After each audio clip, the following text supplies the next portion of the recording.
Europe, ancient, haunted, and steeped in stories that refuse to die. Now these legends are reborn online, creepypastas spreading like a digital plague.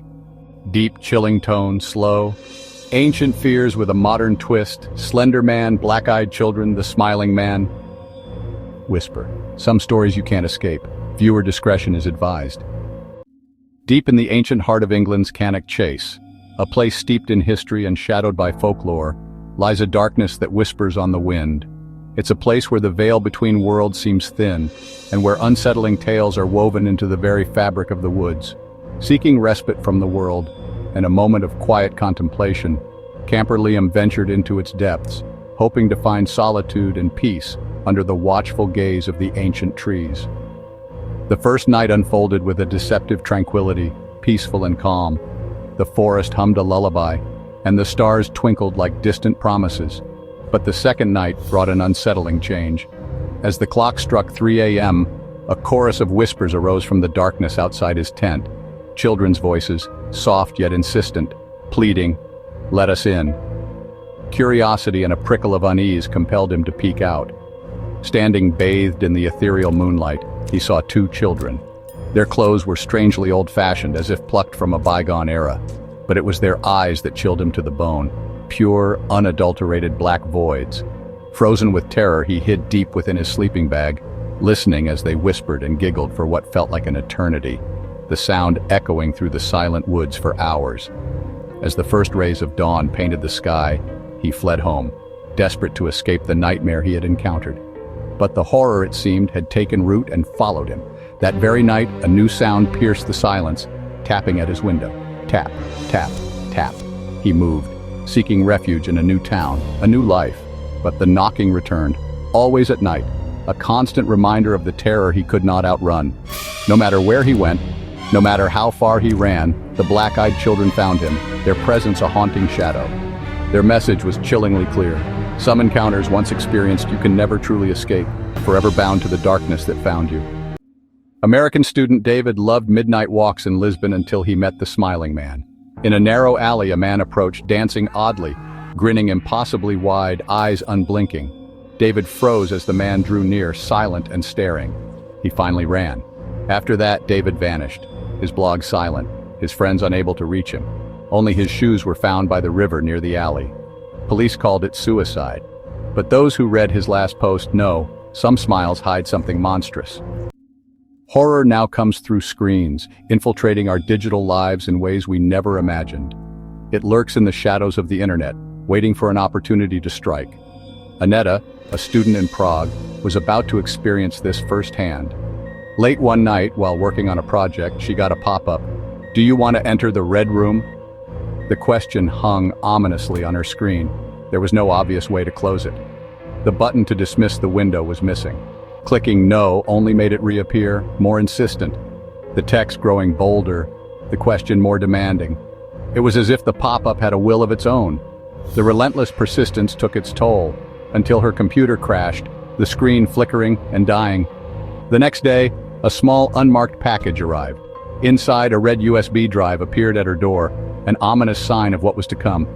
Curiosity and dread warred within her.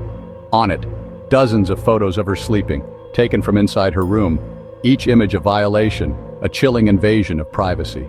After that, Aneta vanished, her accounts deleted, her phone dead, all traces of her existence scrubbed from the digital world.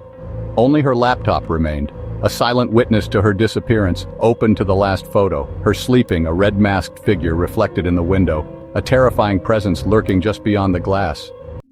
Galway DJ Cormac played a mysterious audio file on air, supposedly a banshee's wail. The sound was inhuman, chilling. Minutes later, Cormac was found dead at his console. Listeners called in, claiming they heard their own names whispered in the wail. The banshee hadn't come for Cormac alone. She was calling for everyone who listened. Some legends, it seems, are deadly when heard. Beneath Italy's Lake Regia lies the drowned village of Curon. Diver Marco set out to capture the phantom church bells said to ring from below. On his final dive, he reported whispers and shadows moving in the submerged ruins. His last words, "I can see them," then silence. Only his corrupted camera was recovered. Marco was never found. Some towns refused to stay buried. In the heart of Budapest, a young man named István decided to document a chilling experience. He filmed himself playing a game known as the elevator game. This wasn't just any game, it was a ritual, a sequence of precise movements believed to open a gateway, a passage to another world, or perhaps another dimension entirely. Alone in the dead of night, with a mix of trepidation and excitement, he began the ritual, carefully pressing the sequence of buttons as instructed by the game's cryptic rules.